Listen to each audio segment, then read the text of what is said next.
Assalomu alaykum aziz mehmonlar. Jabag'ayliga tashrif qilgan muborak qadamingli qutlug' bo'lg'ay. Hukumatning qurg'uvchilari bo'lgan peshqadam liderlarimiz uzun va jafoliq musofimizda bizga sabdosh bo'lib kelayotgan barliq a'zolar va boshqa do'stlar hammanglarga salom.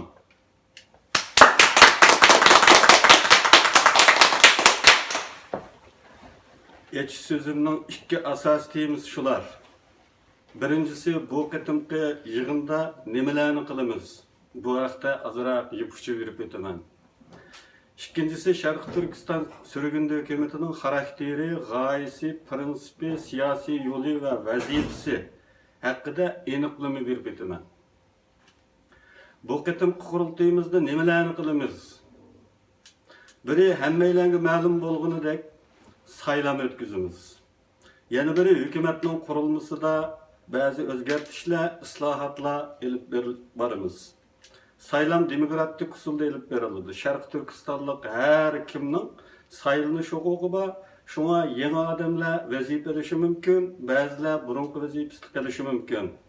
Qurilmada o'zgarishlarni qilishimizmi demokratiya prinsiplariga, shundaqla islom dinimizning kengash prinsipiga uyg'un bo'ladi. Qaror mexanizmi shaxsga, ya'ni hokim mutlaq ravishda shaxsga bog'lab qo'yilmaydi. Bu ahvolni o'zgartirib bir siyosiy biro yoki islomiy nuqtadan deganda bir kengash guruh ta'sis qilindi. Bir shura, ya'ni islomiy atalishi bo'yicha bir shura tarafidan kengashib qaror qilinadigan qurilma barpo qilindi. Dunyoning ustun kuchidan biri bo'lgan Xitoyning dushmani bo'lgan Sharq Turkiston tashkilotida kam bo'lsa bo'lmaydigan mexanizm desak, oshirib o'tgan bo'lmaymiz. Buni ikkinchi asosiy mavzuda, ya'ni Sharq Turkistonlik Sharq Turkiston surgundi hukumat haqidagi aniqlamada texmo aniq ko'ra olamiz. Bu birinchi asosiy mavzu. Yig'inimiz jarayonida hamma odam ko'radigan, qatnashadigan masala bo'lg'achqa mushunchalik yupishcha berish bilan cheklanaman. Ikkinchi asosiy temam Sharq Turkiston surgundi hukumatining aloyidliklari haqida edi. Bu fursatdan foydalanib hukumat haqida aniq bo'lish kerak bo'lgan, ammo hozirgacha aniqlikka erisholmayotgan xarakter xususiyatlar haqida bir tutash tunish birligi hosil qilishni loyiq ko'rdim. Bular shular. Nima uchun Sharq Turkiston? Sharq Turkiston surgundi hukumati bir simvollik qurilish. Sharq Turkiston surgundi hukumati buzg'unchilikka nishon bo'lish potensiali eng yuqori bo'lgan, dushmanlikka uchrash xavfi eng ustun bo'lgan bir tashkilot. Krizisga ketish ehtimolligi eng yuqori bo'lgan bir qurilish. Nima uchun Sharq Turkiston degan savolning javobidan biz keyingi nuqtalarning sababini to'liq tushuna olamiz. Undaq bo'lsa, nima uchun Sharq Turkiston? Sharq Turkiston o'zida qo'yiq mustaqillik ma'nosini aks ettiradigan bir ism bo'lib, uningda ajdodlarning ruhi namoyon bo'lib turadi. Her qatim biz Sharq Turkiston deganimizda tarixdagi mustaqil davlatlarimiz ko'z oldimizga keladi va anglag'uvchilarning ko'z oldiga keladi va jonlanadi. Mustaqillik arzumuzni, intilishimizni yana bir qatr kuchaytirdi. Burchimizni esimizga soladi.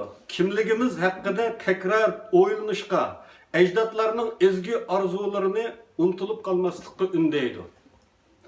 Sharq Turkiston xalq arzusining aks etishi, mustaqillik iddiasi shakllanadigan muqaddas uva.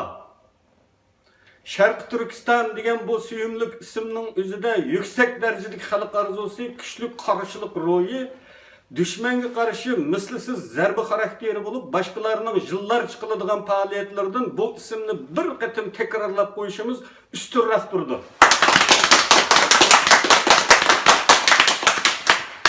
Düşmanni rahatsız qilishda, mustaqillik arzumuzni yengilashda, asiltishda, ko'zimizni etishda tugumas energiya manbasi.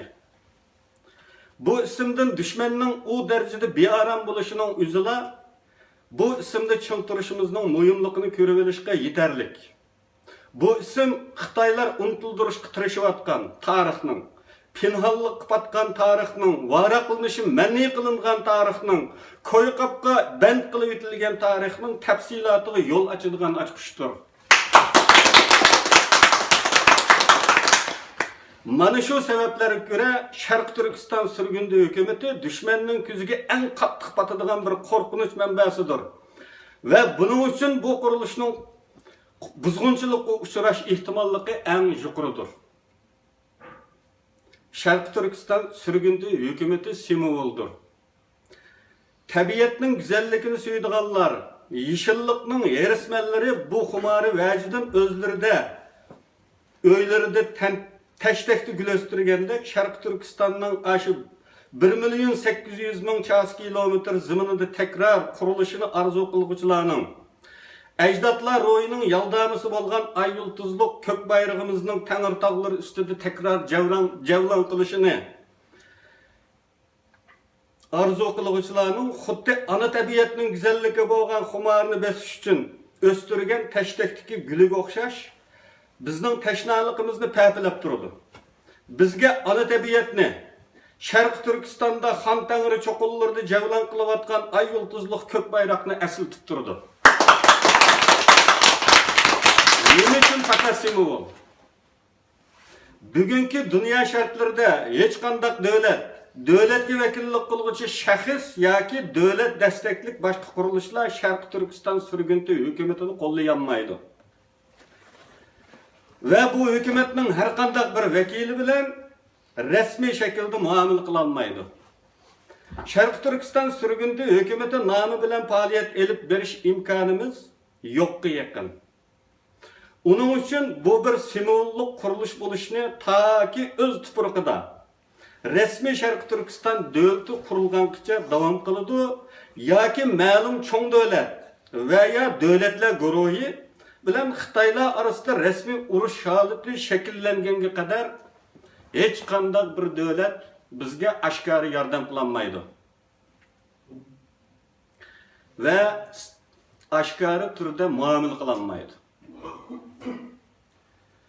Buningdan boshqa avvallarda bu bir simvollik qurilish bo'lib qolaverdi. Buni tunish oldi bilan o'zimizni qoyil qilishni, faoliyat qila olmaslik, hareketsizlikten sıkılıp zirikiş, beziş, vazgeçiştek pasif ruhi halet tug'dirmaslik kerak. Andın başka qarindoshlarning hükümetimiz haqqidagi salbiy inkaslari, faoliyatsizligi haqqidagi masxarlik savollarga javob bera olamiz. Bugün dünyanın ikinci büyük üstün gücü bulup şekilleniyotgan Xitoylar karşısında hech qanday devlet yoki devletga ait qurilish bizga yordam berolmaydi. Yordamlarning oldingi sharti mustaqillikdan voz kechish. Sharq Turkiston degan bu suyumlik ismdan voz kechish. Xitoylarning tajovuz qilgan tarixini burmilab, besib olmagan deyish qatorliq shartlarni qabul qilish hisobiga erişiladigan bo'lsa, bundaq yordamning hech qanday ahamiyati yo'q.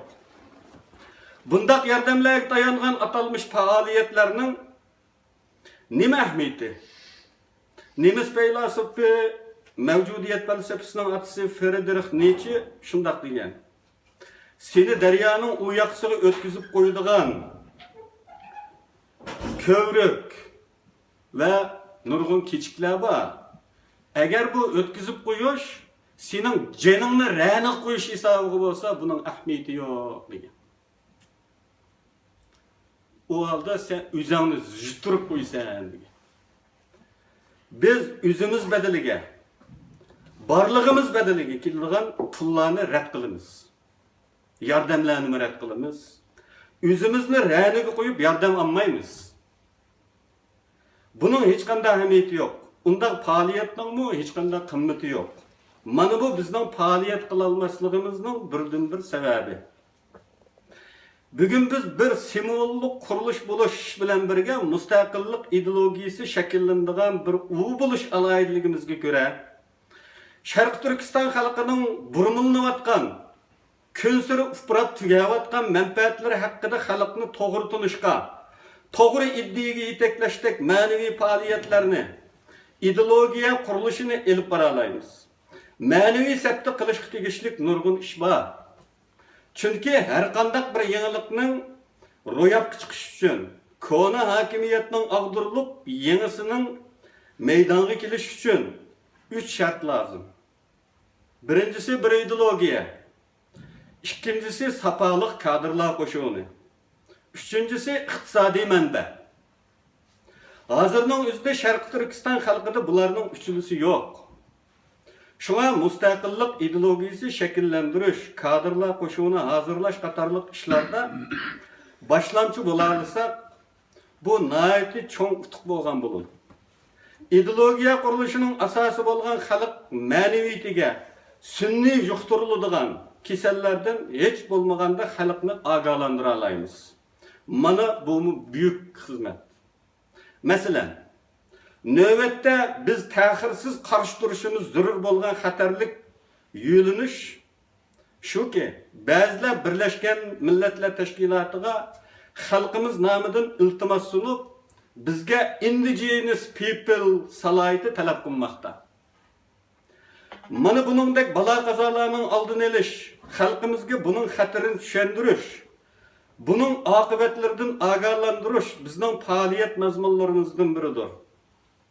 Nima bu indigenous people? Bu söz sözlüklerde yerlik millet deb izohlanayotgan bo'lishiga qaramay, amaliyotda bundaq ma'no berolmaydiganligini isbot qilishimiz mumkin. Har qanday bir millat o'z tuprog'ida yerlik millatdir. Ammo hech qanday bir millat indigenous people deb atalmaydi. Bu salohiyat faqat va faqat Amerika Hindiyonlari va Avstraliya yerliklarini bildiradigan salohiyat bo'lib qelyapti. Bugungacha shunday bo'lib keldi. Bugungi kelganda bo'lsa, üçüncüsü bo'lib bizninkilar bu salohiyatga iltimos qilyapti.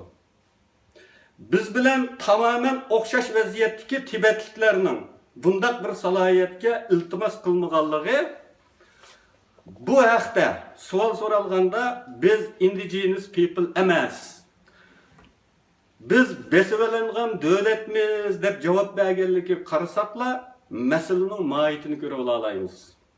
Hech qanday madaniy jamiyat shakllantirilmagan, hech qanday muntazam davlat qurib boqmagan, yerim yavoyi yashab toki bugunga kelgan Hindiyonlar Avstraliya yerliklari bilan o'xshashmiz desak nima ma'no beradi? Bugun 1000 yillik davlatlarning qurg'uvchisi bo'lgan bir millat, tunji ensiklopediya yaratgan Mahmud Qashqarining millati, Yusuf Xasojevning millati, Ming'olayning millati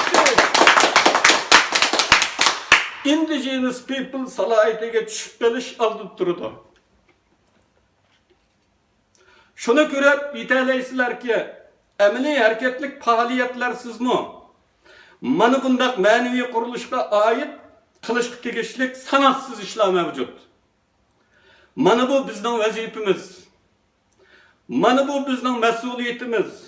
Bir mustaqillik ideologiyasi barpo qilish, avlodlar davrma-davr iz besib kelaveradigan ma'naviy yo'l barpo qilish bizning eng muhim vazifalarimizdan biridir. Ben bunlar.